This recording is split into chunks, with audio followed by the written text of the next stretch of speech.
I'm Fran, I'm alcoholic, and I didn't take a drink this morning, and Ryan's really glad about that. So are a lot of other people.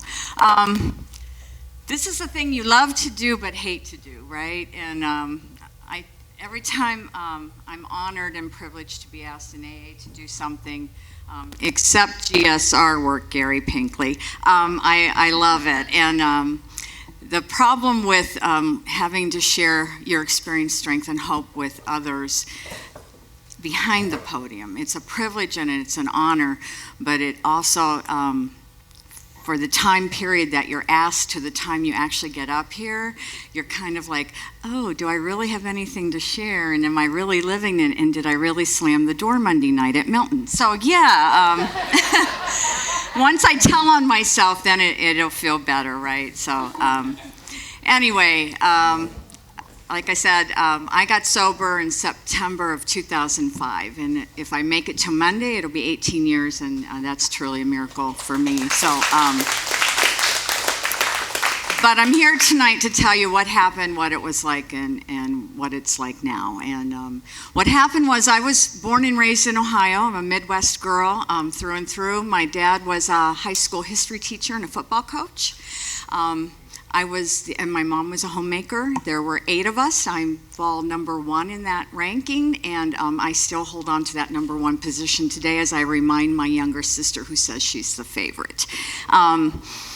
And being number 1 means I got to do a lot of first and set a lot of examples, and some of those I'm not real proud of, but it is what it is, right? And none of us grow up wanting to be an alcoholic, at least not me. And so I started out in Ohio. We moved around a lot, depending on whether we had a winning football season or not. So we moved every couple of years. And I always was the new girl in the school, right? And so I always struggled with fitting in and being part of. But I'm going to tell you tonight that speaking at a men's recovery center, and I'm wondering what it is that I can share with you that might help you as a newcomer, or somebody said as a relapser, as a retread, what it is that we do different. And the truth is, I'm just a garden variety drunk. That's all I am. It's nothing special. I was a liar. I cheated. I left claw marks. I took numbers and names, and it just wasn't a way to live a life, right? And it took a while for me to get to these rooms, but now that I'm here, I'm hopeful. I'm still hopeful, and I'm still willing. So tonight, I hope that's what you get to hear, and if you can hear some similarities, then we're all blessed. So anyway, I was raised in Ohio, and I went away. My parents weren't alcoholics. We were raised Catholic, as you can imagine, with 8 kids. And but I was raised in a very loving Catholic home. God was kind of, the word meant love at our house. And my mom and dad exuded love. They demonstrated it. It was unconditional. But there was something inside of me that still struggled with that self-esteem stuff. And nobody's to blame, nothing's to blame, I'm just wired different, right? And so I ended up going to college, and growing up, there wasn't alcohol in the house, and I can't say I had my first drink at 12 or 13. I probably sipped glasses of wine at events or whatever. I never got invited to all of the fun football parties or down the dark dirt road on high school weekends. I just wasn't included because they were all afraid of my father. And I don't know if that was good, bad, indifferent, but I always felt alone and never part of. But that changed. I went away to college, and a lot of first: sex, drugs, rock and roll, the whole 9 yards. A little bit of extra substances, tried everything, wasn't a beer drinker, drank cheap wine, didn't know how to order when we went out to the bars. I went to Kent State University, and Ohio is round on the ends and high in the middle, and that was literally. And so I didn't know what to order. My parents would drink 7-7s, right? So I thought, oh, I'll have a 7 and 7, and so I started off with a little whiskey watered down. And it wasn't really a big deal. I just did the college deal. My senior year of college, though, my family relocated to the state of Florida, and I felt very abandoned, but a little relieved. And I will tell you here and now that at 18, after college, I never moved to Florida. I never moved back under their roof again. And I made choices based on self. Imagine that. And I married a guy that I met in college. We lived together first. That was a real cardinal sin in the 70s, and to tell your Catholic parents. And so that was one of the first examples I set for my siblings. And we lived together and did the deal. And I worked as a waitress after college in a really nice restaurant, but I have a college degree. And this is where fear plays in. I had gone to school to be a broadcast journalist. And at that time, there weren't a lot. It wasn't an over-inundated field. And I had an audition tape. Never once went to one TV station, not one. And I was too scared of not doing it, and I was too afraid that I would get asked to do it. And so it froze me, right? So less than, always feeling less than. So I ended up working as a waitress in a really nice restaurant, and I learned what real liquor was, real scotch, top shelf, and work till 2, 3 in the morning, and then go with the gang to the after-hour bars afterwards and drink all the tip money away, and kind of lived like that for a couple of years with this boyfriend. And finally, we got married. We decided we'd do the real deal, and we rented a home. We were living in an apartment at that time. But anyway, we lived with his parents for a few months. And I found out that his father was a real alcoholic. And I had no idea what alcoholics were, not at all. And he was a World War II recovering veteran. He had been shot down, spent a year in the French underground. So my mother-in-law would always say that, he never talks about it. Well, he drank it, and that was all I knew of Deke. He didn't work. He went to the VFW during the days, and at night, after supper, we'd sit around the TV, and he would be kind of mean. And he was a mean alcoholic when he was drunk. And once in a while, he would be nice. I had to go pick him up at the club a few times.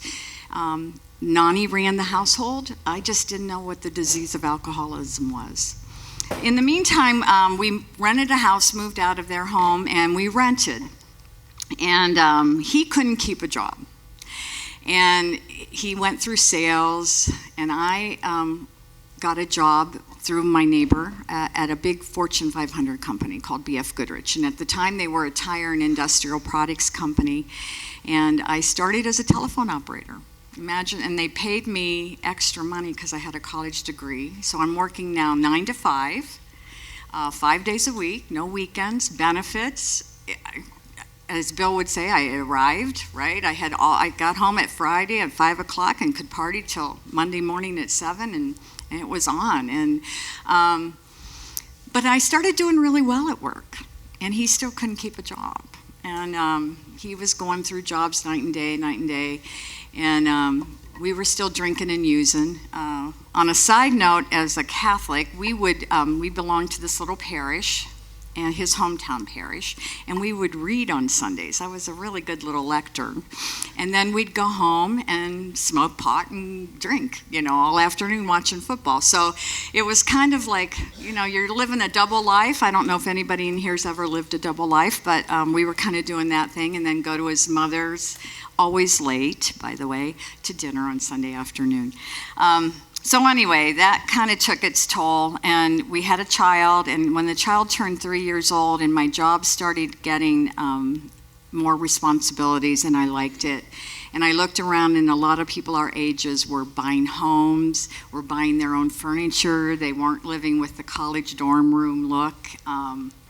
They were growing up, and I wanted that. And so I quit smoking and drinking and everything, and I asked him to, and he kept, no, you don't really mean that. And anyway, we played that game for a while, and I made a conscious decision that I was able, at that time, to quit. And I wanted something different. So I didn't just kick him out. I got my best friend. We bought him a hotel room for the weekend, and I moved all his shit. And he came home, and his best friend and my best friend were there, and I said, you need to get help, and you need to get recovery. And he left, and he cried. He left, and he said later I found out he had a whole bag, and he went through it the whole weekend and cried in his hotel room. And then Monday he went to a rehab, and that was my introduction to AA. He went to AA, I went to Al-Anon. It was in the city of Akron, Ohio. So we were very active in all of the surroundings of Bill and Bob at that time. And I knew enough probably to be dangerous, right? I knew enough that the guy who needed help got help, and I didn't have a problem. So we stayed married, had another kid, thinking that would help things, and it didn't. So he has been sober now. I think it's been 38 years. He's been sober since that August. And since that time, though, we ended up, after 7 years together in the program, we got divorced. And we're still really good friends today. He's remarried, very active in the AA program in Akron, and we'll give anybody a tour who goes up there. But anyway, so after he and I got divorced, I was peaking at 40, so I had fun. And I was on. I was raising my kids, but I was drinking. I was doing really well at work, and I started traveling for work. I was on the corporate jet. I was with the captains of industry. I was going to Paris and London, and it sounds real romantic, and I thought it would be. I thought it would be the pretty girl sitting at a bar with a martini, but I was a girl that was drinking really expensive wine and really expensive straight-up scotch and liking it. And the more I drank it, the more I wanted it. And it started to not get very pretty. And in the meantime, I met divorce number 2. And he was the opposite of the first one. He worked, he had a full-time job, he was very organized, and I mistook all of that organization, narcissistic and control. And I saw the red flags, but again, I don't know how many of you have looked at relationships as needs and wants and selfishness instead of companionship and partnership. And at that time, I wasn't a healthy person, and I looked at all the wrong things and ignored all the wrong things. He was verbally abusive, but we ended up getting married after 7 months, and about a month into the marriage, I knew that I had made a royal mistake, but I didn't want to be divorced twice. I didn't want to be a failure. Alcohol became more of a solution to how I was feeling and not coping with things. His job took us to South Carolina. We both worked for the same company. I worked at the executive team. He was in sales. And again, at that time, executives drank, and I just wanted to keep up with the crowd. And I thought I was one of the boys and could do the deal. It got ugly a few times. Those 4 horsemen reared their heads. I was embarrassed. I had remorse. I'll never do this again. And then the next outing, I had forgotten how bad my hair hurt, right? I forgot how I felt. I just, yeah, I'll have that, you know. And it kind of went on like that. And then his job moved us to Houston. While we were in South Carolina, I moved both my boys. My boys at that time were, one was going into 10th grade and one was in 5th grade. And my older son, when we moved to South Carolina, ended up having a big fight with this gentleman. And he essentially kicked my son out of the house and told him to go back to Ohio.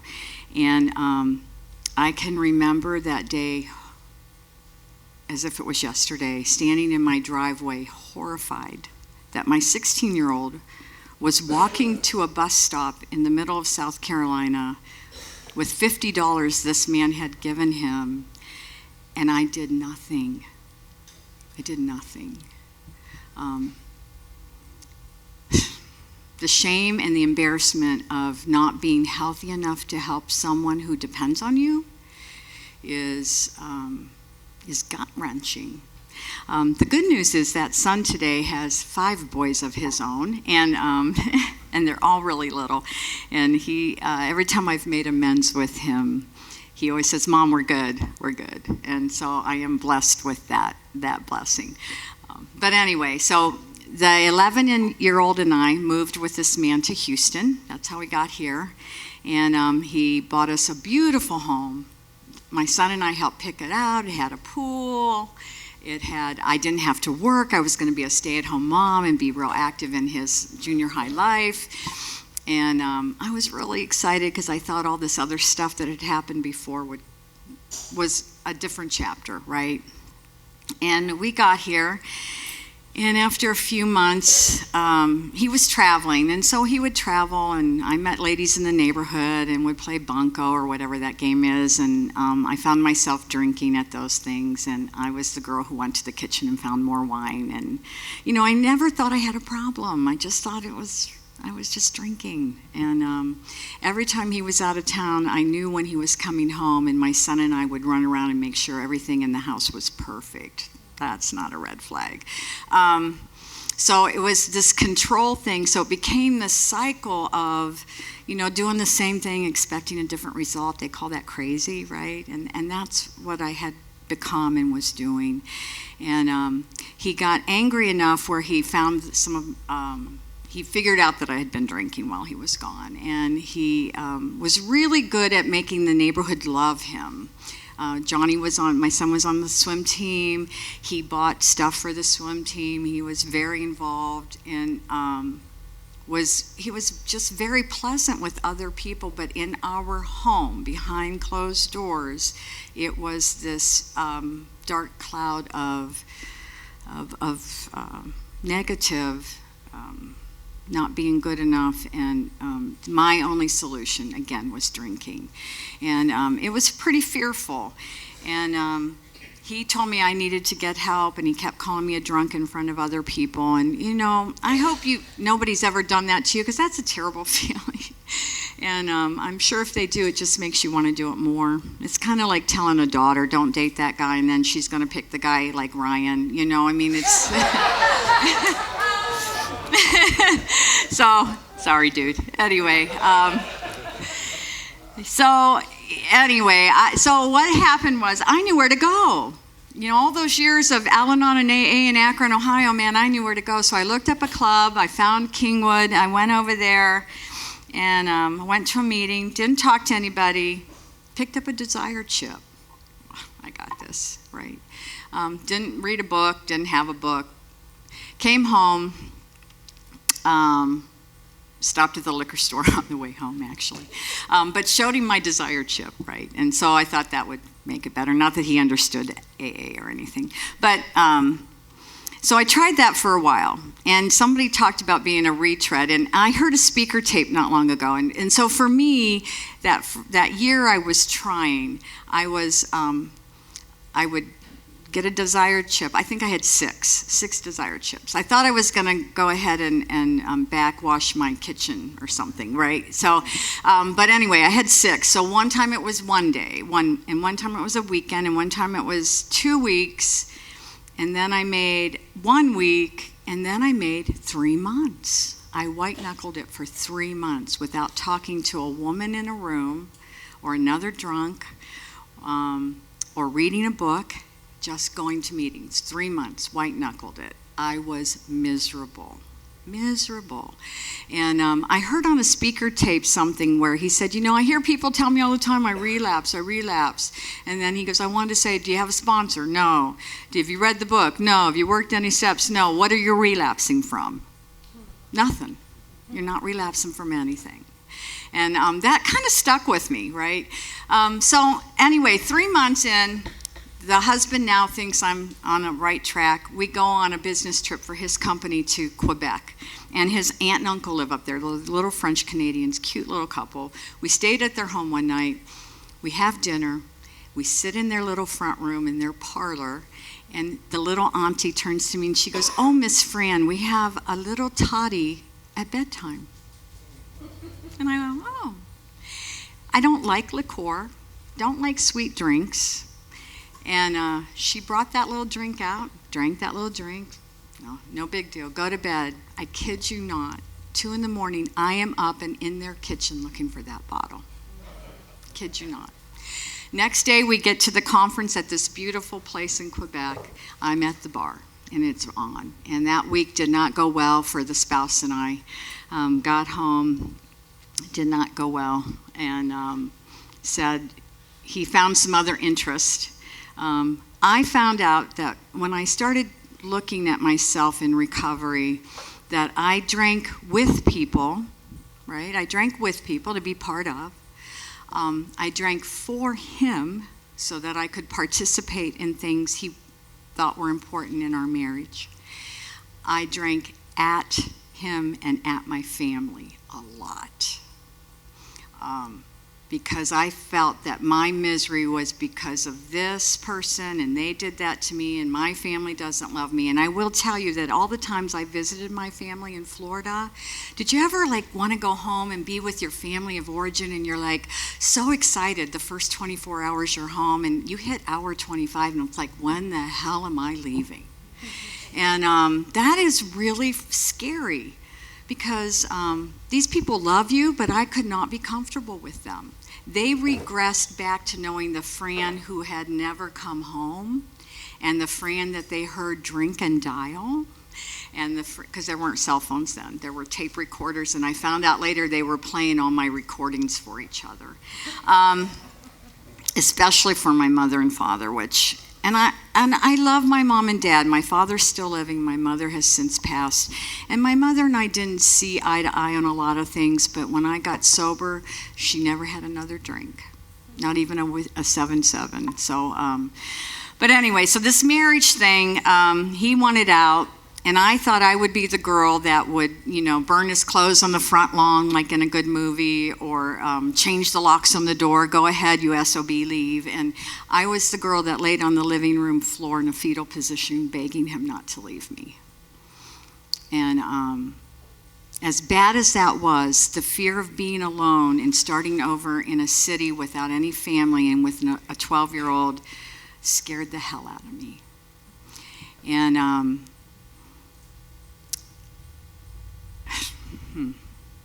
it's funny when you do this, you start thinking of things and the emotions and everything come back, but I survived it. And I had a girl later tell me, do you know how strong you are? And I go, no, I always thought of women in business who were good with math brains and the accountants and the financial whizzes. Those were the really strong women. And I never thought of a woman who could walk through a dark place and get to the other side is a strength. Right?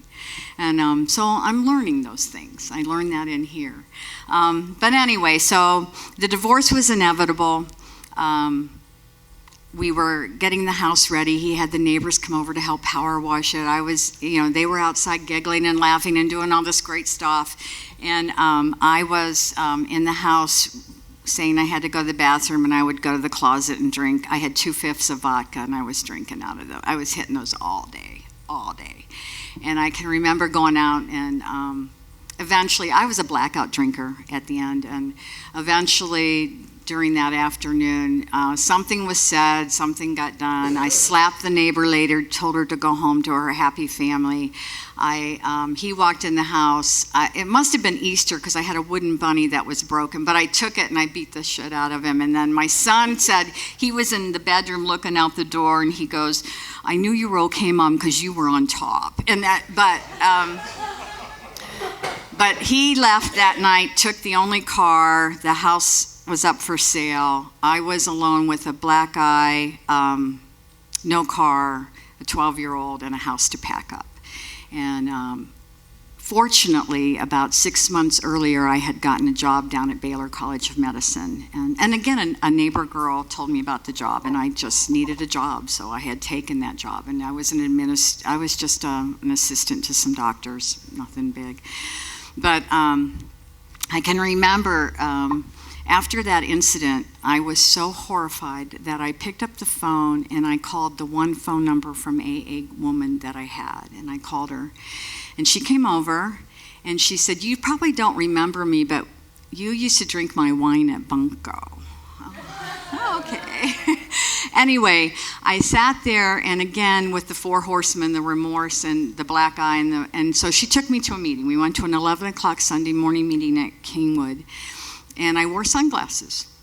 And after that meeting, this woman came up to me and she pulled those sunglasses off and she said, "You never have to hide in the rooms of AA. There's nothing to be ashamed of, nothing." And she said, "And you don't have to be sick from drinking alcohol again. And call me," she gave me her number, "call me when you're ready to go to any lengths to stay sober." I'd like to tell you I called her on Monday, but I didn't. And I had about 5 more months. That was in April, and I had about 5 more months of drinking to do. And I was in counseling at the time with a nice lady up in Kingwood, and my son and I were going, and I couldn't stop drinking, couldn't stop crying. I was hiding it in my room. For a girl who wanted to be the social butterfly at the bar with a pretty martini and a pretty dress, that wasn't the case. I was in my bedroom with a bottle opener and bottles all sizes. I did everything the book says. I tried wine, I tried liquor. I'd go to the grocery store, try to figure out which store I hadn't been to. I would buy a birthday card, a bottle of wine, and some flowers along with, well, more than one bottle of wine. And I would make it look like I was buying somebody gifts, right? Because I didn't want them to know that I was drinking, like they didn't. You know, I'm in my pajamas at 10 o'clock at night. So, you know, it's weird how you do things that are crazy. So, and this counselor was so wise. And she said, "Are you done?" And I go, "I don't think so." She goes, "Then I want you to give yourself permission to keep drinking, because right now it's the only friend you have. It's the only friend you're willing to have. What would the women in AA say?" And I go, "They would tell me to keep drinking, and they would buy me a bottle if I needed it." And you know what? That is the truth today. The bad thing that happened, though, is I'm at Macy's trying on clothes one day, and I hear all this giggling, and it's those damn women from AA. They're everywhere. So I couldn't get away from them, and it was playing with my head. And my son, we were sitting in the counselor's office a few months later. So now we buy a house, we move. I drive him drunk. I black out. He knows it. I'm trying to hide my liquor from him, but he knows it. He's going into 9th grade. He's going to be in band. And I took off the Friday that he was going to play in his first game. He was at Humble High School. And I cooked for him. And I know that I cooked for him because after I woke up from my blackout, I could see the kitchen was a mess. And he had already left for the game by getting a ride. I was horrified. Took a shower. Went over to the game, looked up in the stands and looked at him, and the look on his face was the second son's opinion of me, right? And I knew I was done. I knew I was done. And we went to counseling that Monday. And the counselor turns to Johnny and he says, "Is there anything you want to say to your mother?" And he said, he wouldn't look at me. He looked at the counselor and he said, "Did you ever at school read a book with someone and you have to share a book at school?" Well, this is before they all have computers, right? And you still had hard books. Some of you are old enough to remember that. And he said, "And you go to turn the page and the other person goes, 'Oh, wait, I'm not done reading it.' Mom, turn the page. It's one chapter. Turn the page." Wisdom from a 9th grader, right? I've never forgotten that. On Thursday, I went to Kingwood Pines, and they wanted to have me come in at that moment, and I said, "No, I have to make some phone calls, get somebody to watch my son." I went home, picked up that heavy telephone, and called 2 people in Naples, Florida, called Mom and Dad and said, "I need help." It was the first time I reached out and asked for real help from my mom and dad without judgment. And they go, "We'll be there in 2 days." They showed up on a Sunday. I'd like to tell you that Friday and Saturday I tied one on like never before, and that's not the truth. I cleaned out every bottle. I drank every bottle, but I never got drunk. It quit working. It quit working. I couldn't get drunk.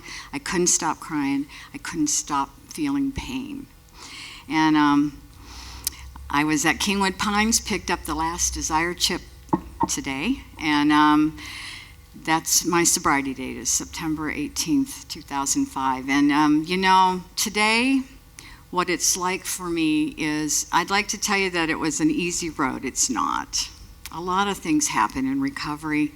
I was willing to go to any length. I finally called that woman. She's been my sponsor ever since.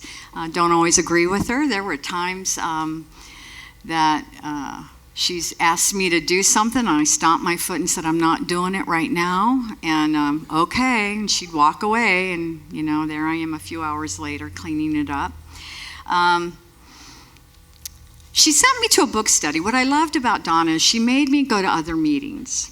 Right? She made me go get AA from a lot of different voices. And she sent me to a book study at Atascocita. And I was in that book study, and there was a woman doing it who it took forever to go through the book, forever, probably like Sam. And we got to the part about God. And I told you I was raised with a loving God. I had some spiritual experiences growing up. I did Catholic retreats. I knew God loved me. I just didn't think God had anything to do with drinking. I really just didn't. I just didn't see how he could fix anything, especially for me. And I had done some pretty nasty things. And so anyway, this lady, she said, if you're having trouble with the God thing, I want you to throw, and I wasn't really having trouble, but I just had no clarity, because it says the God of your understanding. Your understanding. And so she said, throw away, or at least put to the side. Maybe not throw away. Put to the side your Baptist preacher, your minister, your mom's idea of God, your granny's idea of God, your sister's idea of God, and just think about what this God would mean to you. To you. And I really, for some reason, that just stuck with me that whole week, riding the van to work and riding home and praying about it and thinking about it. And all of a sudden, people started popping in my head. My best friend, Mary, been my friend for 40-some years. She has such great empathy for the poor and the needy and does things that people will never know she did. She does it without getting found out. My sister-in-law, ex-sister-in-law, Patty, had unconditional love for other people and a sense of humor that would just make you, crack up. She was really good at stupid jokes. I have a couple sisters that I wanted to be close to, but just haven't. But there was a minister, a priest actually, that I was really close to. His name was Monsignor Campbell. He was the first person to backstep when the drugs and alcohol were in my house with the husband one. He was the first person that I got honest with. We read how it works every time. You have to be honest. But it's more honesty, self-honesty. It's not grocery store honesty. I mean, that counts. But self-honesty. And I can remember I called him up and I go, I need to come talk to you. There's drugs and alcohol in my house and a whole bunch of other crap. You're not going to like me. And at the time, he had me cooking pancakes for him on Sunday mornings. So I call him up and I go over to his office and I'm sitting there and he goes, first of all, there's nothing you're going to tell me that hasn't been done in 2,000 years. You're not that bad and you're not that good. And he said, and God loves you no matter what. And he gave me some other advice that it's funny, we get it in here. Pray. Pray. How many times do we hear that? You don't believe in a God, but they tell you to get on your knees in the morning and ask God to keep you safe, sane, and sober. And at night, thank him. And it's like, oh. So I was getting that lesson way back then, before my drinking. And that seed was still there. He also said if you love someone, you spend time with them. Love is spelled Time. If it's that parent, that child, whatever that is, that neighbor. And those were all really good lessons that Monsignor Campbell to this day have become actions of life in recovery for me. When you're drinking, you can't be of use to anything or anyone. And the book tells us if we're going to be sober, it's to be part of society again and to be useful and to serve others. That's humbling. Because people, one of my favorite meetings was with my Bretto over there at my home group, at the Good News group. And all he read was, "Love and tolerance is our code." I had never read that sentence, probably read over it. Do you know how many people loved and were tolerant of me for so long? People that I don't even know. I went through a really deep depression a long time ago, and I found out later that women at work who had a Bible study were praying for me. I had no idea. No idea. You don't know who's lifting you up. And so it's your calling as a sober person to do the same for others. That's what we do sober. We lift each other up. And it's so easy to get caught up I get caught up in gossip at work, and she should be doing that, and that's their job, and all that crap. And the bottom line is, to be of service to others means to do something and not get found out, or not tell anybody about it. Now, I go home, and sometimes I'll say to Milton, "I did blah, blah, blah," now it doesn't count. So, those are just things. The big book is just a roadmap. And I'm from the old school where before GPS, where you actually had to pull it out and draw the yellow line with the triptychs from AAA. And so why not use it? I was taught to go through the big book and circle all the must. And then I was told to read the stories in the back and underline everything that I did that applied to me. I lied, I stole, I cheated. Making amends today for me, when I first got sober, that first, fourth, and fifth step, and then making the amends. There were some people I reached out to, wrote letters, never heard from them. But I cleaned up my side of the street, right? There were others that I reached out to, and it made the relationship stronger and better and different. And I didn't want different for a long time. I told you I laid on that living room floor and screamed for someone not to leave me. And I didn't want different. I was afraid of different. Sometimes fear makes us, what I have found for me, fear freezes me from doing anything that might be good or useful. And I have to really work hard at trying to pray about that and get through that. I told you my mom died about, it's been 10 years, I guess. And my family of origin was a hard place for me to go home to. As I said, I went home and I retreated into Fran that they remembered from Ohio at the age of college. And so every time I went home, I tried to be something or somebody I wasn't. And I did that a lot with a lot of people, but especially with my family of origin. I thought I said something right, and it turns out it was wrong. Or I thought I did something, and I rolled my eyes. Or, how families do that to each other. We all judge each other. And the worst came when my mom was dying and she was in hospice. And my sister, who's number 2, was my mom's very best friend. All of my family lives in Naples except for myself and one brother, but all of the girls. So it's like, I used to call it the compound. My best friends that I would gossip about my family being weird was, I would say, well, they're all in that compound, right? And so, but my sister Jeannie was my mother's very best friend. And so part of me, even though I made fun of it, I probably was jealous. I didn't think I was jealous, but I was jealous. Jealous not to be a part of their everydayness. Jealous that they didn't see my kids be raised. I made decisions based on self. To not be there. But anyway, so Jeannie and I were in hospice, the hallway. And my other little sister was married to a guy whose father was in recovery. And they used to talk about it quite frequently. Well, Brian's dad's a drunk, but he tries to get sober.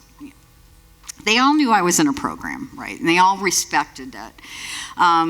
But it was funny because we were standing in the hallway at hospice, and Brian's parents pulled up, and my sister goes, "They're not allowed in here. No one's going to see Mom like this, and she doesn't want to see anybody." She was controlling the whole situation.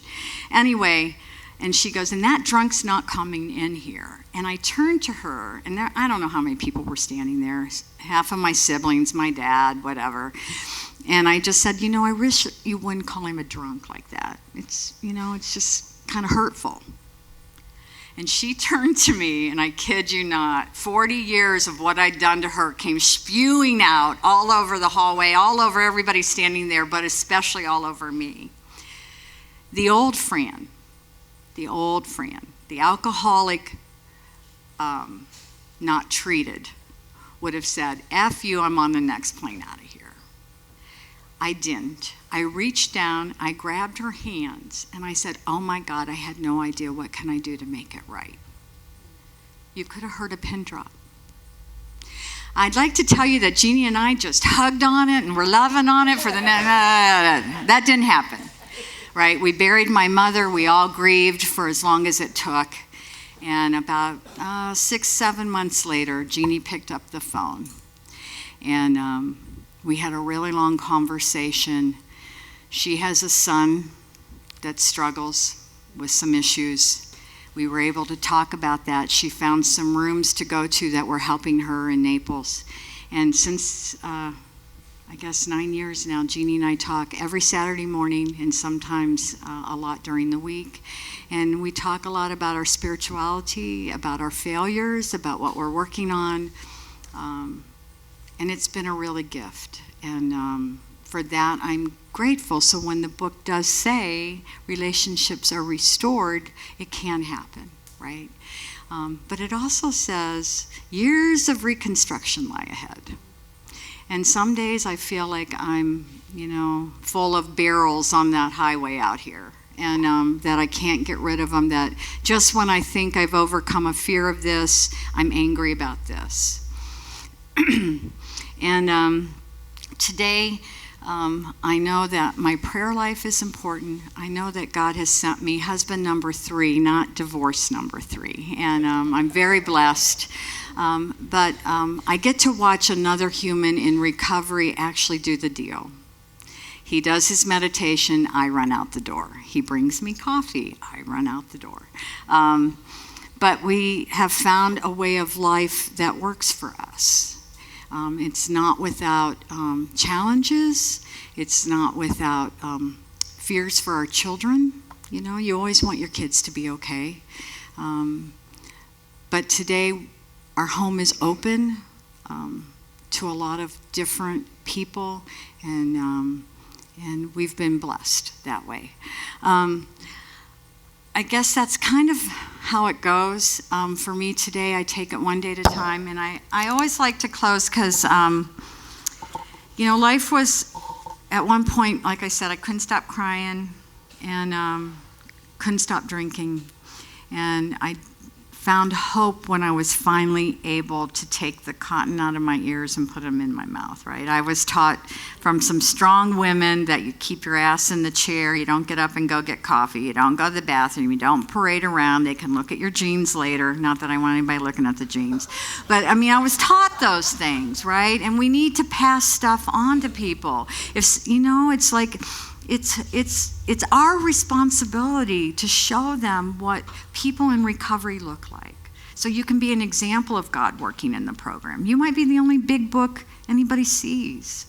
I remember a long time ago, my dad, there was a guy who was, when I first came into AA, my dad was kind of like, and he goes, I respect what you're doing, but I really didn't like Dick Schwartz. Do you remember him? And I go, oh, the head of the Booster Club. He goes, yeah, he was in it. And I go, so you had a problem with a person and not the program. And my dad goes, oh. And ever since then, my father has been the person to make sure I know where my meetings are, if I need a car, and where I need to go. We don't know who we're showing. We just don't.